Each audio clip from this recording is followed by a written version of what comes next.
to your reading for November. The very first kind of two cards that you get are the White Eagle, Ancestor Spirit, and also Isis, talking about a past life. Talking about a past life. Now this might have come up before for you, possibly. But what the White Eagle is saying is Ancestor Spirit, connect to your lineage, sorry. A family wound or pattern can be healed. The very next card that you get though is from Vesta, talking about a new home. You've either a new home or a change in occupants. Sacred space just for you, a commitment that you've made to you and your family, right? It feels like it, so what it feels like, while these two cards are first, what it feels like is almost like a confirmation and sort of an honoring you, as if these two are honoring you for recognizing this. And looks like if you have, some of you may have acknowledged this and done some healing on this past life family wound already, and some of you are ready to do some healing, but understanding that in order to do that you would need to be in a different kind of space. So what it feels like is that you've made a commitment to yourself to heal this family wound. It's almost like the family wound was recognized and you're like, okay, you've made a commitment now to finally heal this, and the only way to do that is to get into your own space for healing. If memory serves, you guys were dealing with a very toxic person, and a lot of the reading was about retreat. Just get away and get into your own space. And so with these cards coming out first, it's like you've made that commitment to yourself and you've found a new home, or you've left the home you were in, or someone who was in your home has left.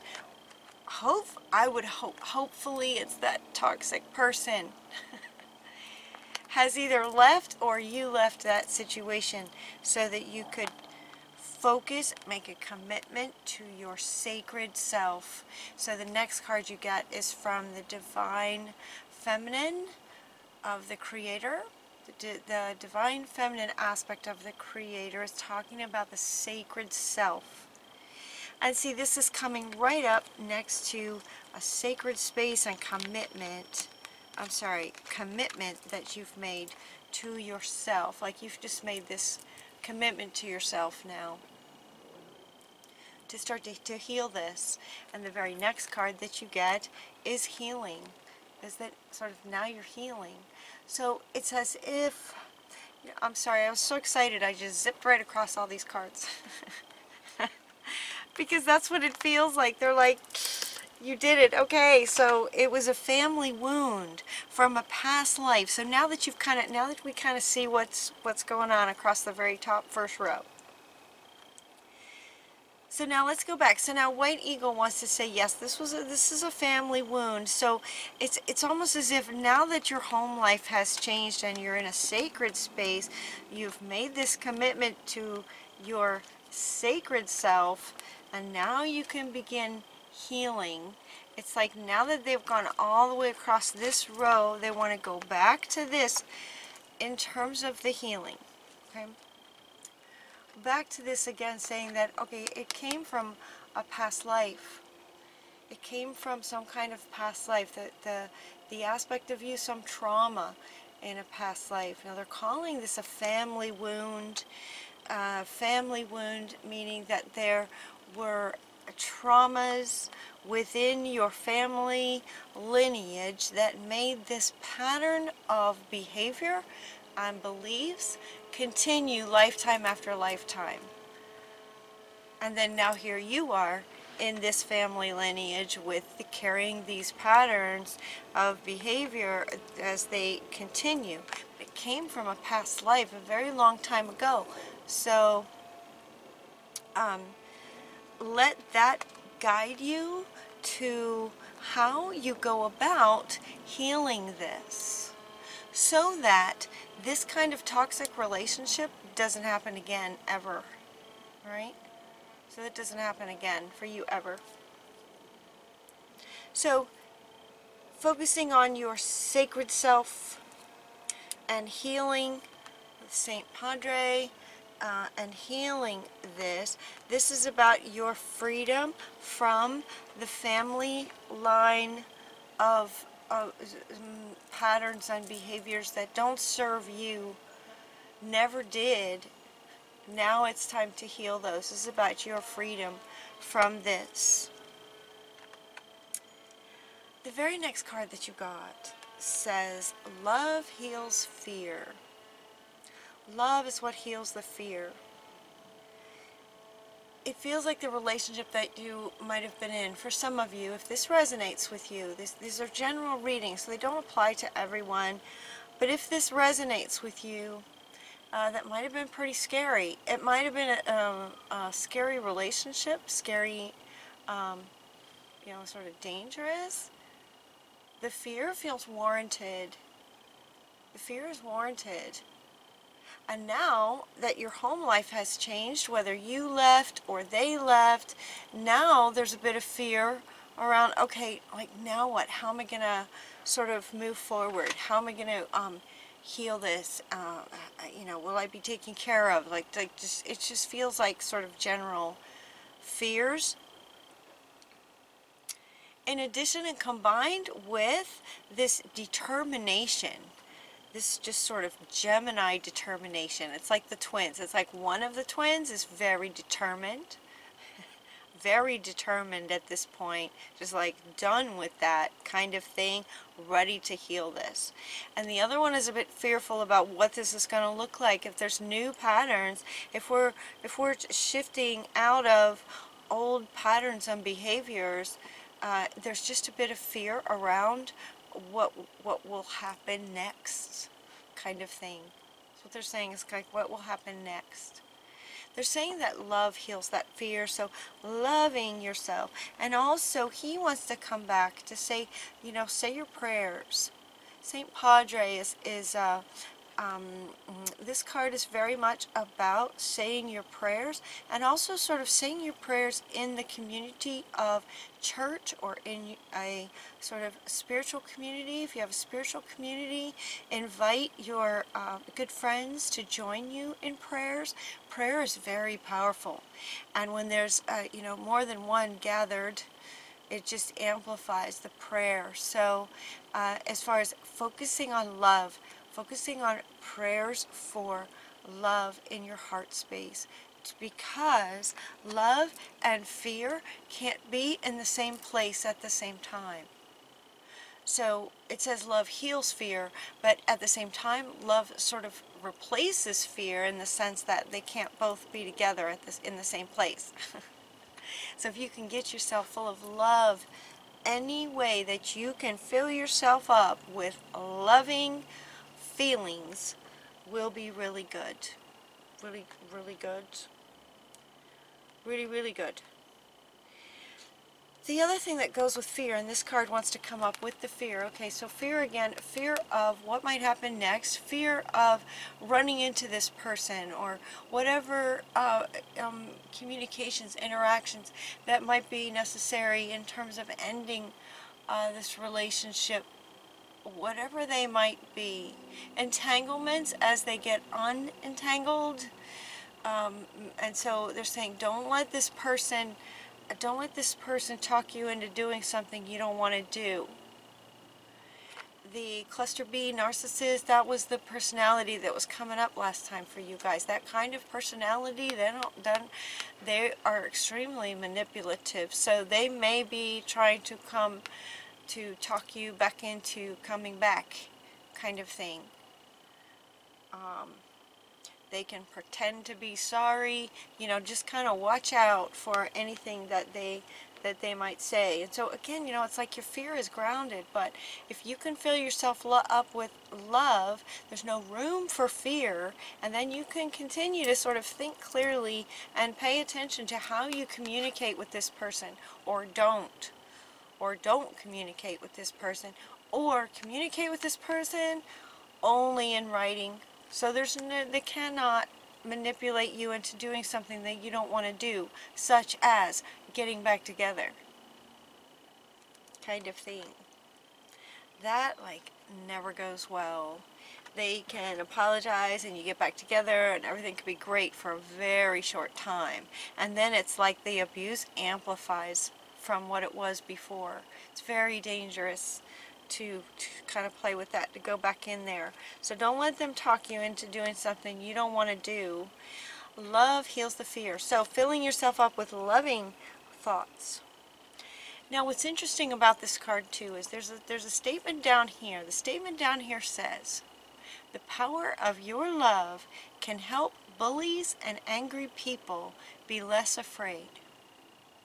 And here's what you want to be very careful about this statement. This statement is saying the power of your love can heal them so that they won't be so afraid, so that maybe they won't be bullies and angry anymore.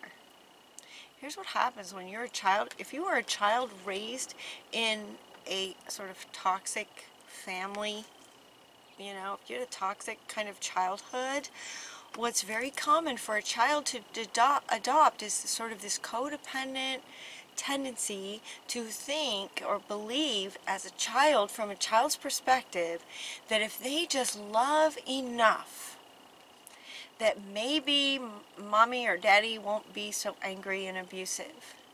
It's a codependent, it's not healthy, it's not a good pattern.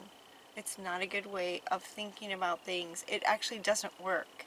Because if they're bullies and angry, they have a wound to heal that only they can heal. It's not your job, it's not your responsibility, and it's not your ability to heal that. That's up to them. Any wounds that you have, those are the ones that you can do something about.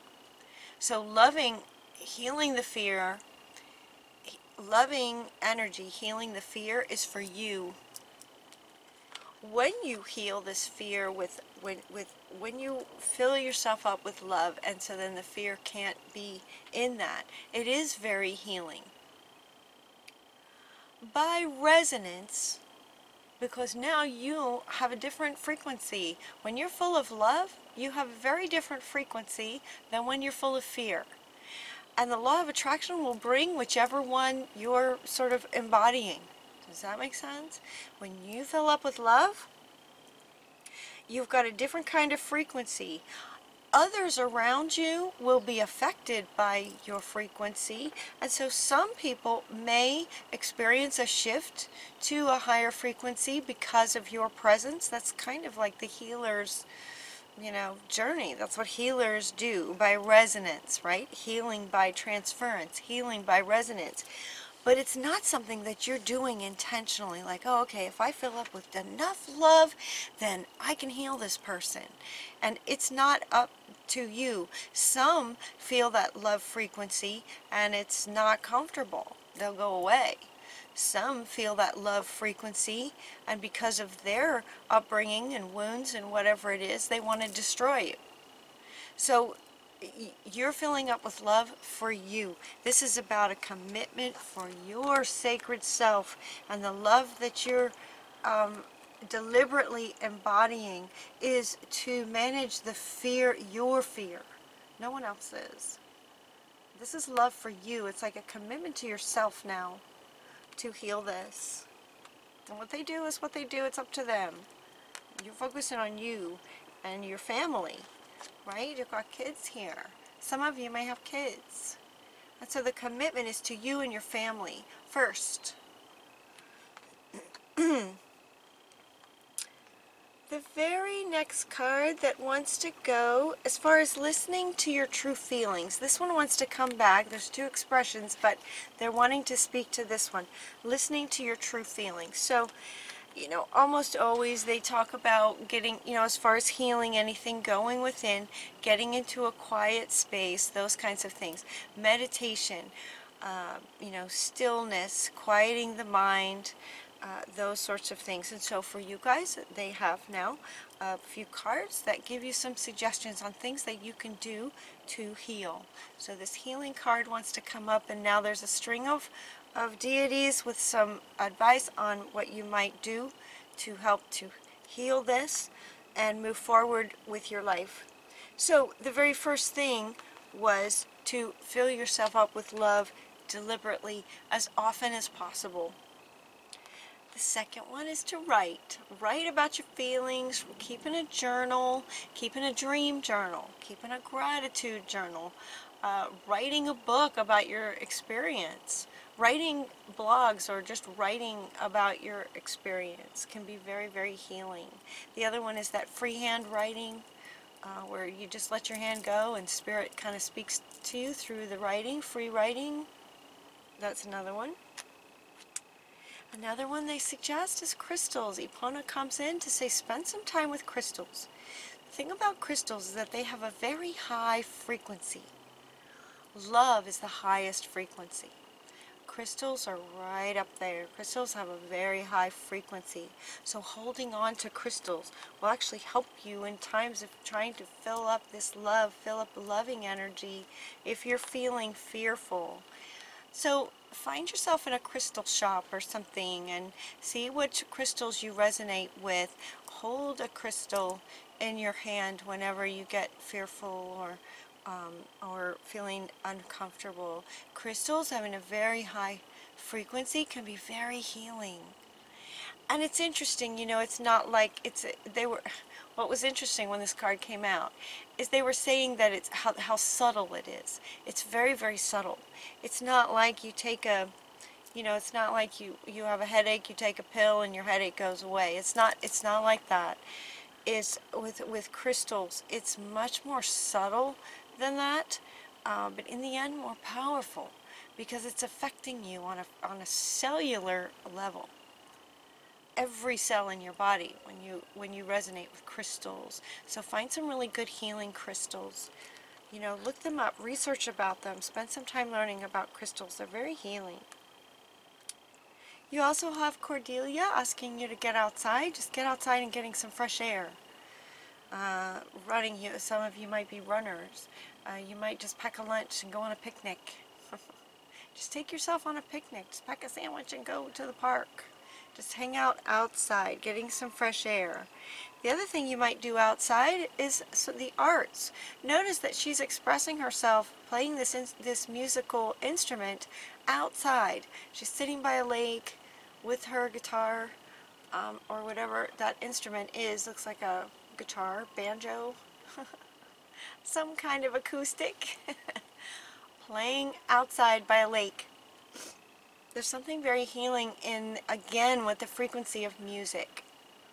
High frequencies of music. Express yourself through creative activities. So that's what the message is while she's there with playing a musical instrument. Any kind of other creative activity is really good. Really good right now. Express yourself through the arts. Now she wants to come back. This is the divine sacred feminine talking about your sacred self, and what she says is to unleash your spirit, your sacred spirit. Express your gifts. Express your gifts. Dance to the sacred rhythm of life. Dancing with life. Yes, that's what you're doing. So she's really encouraging you to express your gifts. Start with being outside. It just feels good. It's like an expression of who you are so that it's out there kind of thing. It's very healing. And we also have St. Nicholas. Santa Claus is coming. A really great way to heal, for healing your own soul and heart space, is to be generous, to give to others who appreciate it, right? Just being generous. This is also a great way for you to fill yourself up with love. It's like, and Christmas is coming, Thanksgiving and Christmas, gratitude and generosity.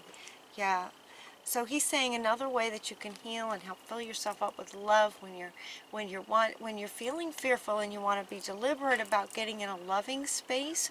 Being generous is a really good way to do that. And then we have the unicorn saying, one step at a time, just keep going. You'll be all right. Everything's going to be okay. Just keep taking one step at a time. You know, with this different kind of home life, it's good. That's really good. That is the first step, right? One step at a time. Yeah, so this wants to come back. This is saying this one step, that one step is so big. So if you have left and your home life has changed, congratulations. That is the first step towards healing this. If you haven't left yet, they're inviting you to consider that. It's a huge first step to starting to heal patterns of the past, things that don't serve you anymore. And otherwise, taking one step at a time. It can be overwhelming at times, and so they're asking you to get present one step at a time. So all you really need to worry about is getting present and one step at a time. And then your final card in this reading is Ganesh is coming in to say yes. So what I was hearing from you guys when he came out, I was hearing you guys go to, like, there was several of you going, okay, well, what if I did this? And he goes, yep. And someone else said, what about this? Maybe I could do this. And he said, yes. So he kind of just wants to say yes to all of your ideas, whatever they may be. So this string of get outside, crystals, writing, expressing yourself through music, through the arts, being generous, right? They're giving you all of these ideas and things that you can do, something to do. Really helpful to process all these feelings that might be swirling around. Listening to your true feelings will be a lot easier when you're focusing on something else like crystals. Something beautiful like playing an instrument. Things will just come to you and your feelings will just work themselves out.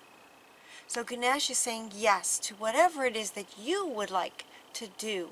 They're just throwing out some ideas, but if you have some other ideas that would light you up and feel really good to you, generate love in your heart space, yes. He's also saying yes to kind of everything in here. Congratulations for your commitment to your family. Congratulations for your commitment to yourself. Congratulations if you've left that home situation that was not healthy for you. Right? Yes. Yes, yes, yes. And he's also very supportive. Ganesh is wonderful. He takes that trunk and he moves things out of your way. So he's now asking you to, he's inviting you to, when you are in prayer, ask for his help. He'll help you. Ask for his help. He's with you. Move things out of the way. That's what he does. He's very supportive of everything that you're doing. So, Gemini, well done. Hang in there. It's all good. You know, if you really just spend some deliberate time being loving and creative and expressive, you'll be all right. Be good. Okay, we're going to continue the conversation over on Vimeo. Hopefully you'll join us. The link will be down below. Over at Vimeo, we have the extended reading. We have some really cool animals coming out for you guys in the reading. We have Wisdom of the Oracle, a very kind of unique tarot deck that I have. Mama Gaia, the happy, joyful fairies, bring in their perspective for you guys in November. So we'll see what they have to say for you in November. The two together make a really rich, full reading. So hopefully we'll see you over there. Until next time, I love you guys. Hang in there. Big hugs. And just take really good care of yourselves, okay? We'll talk to you soon.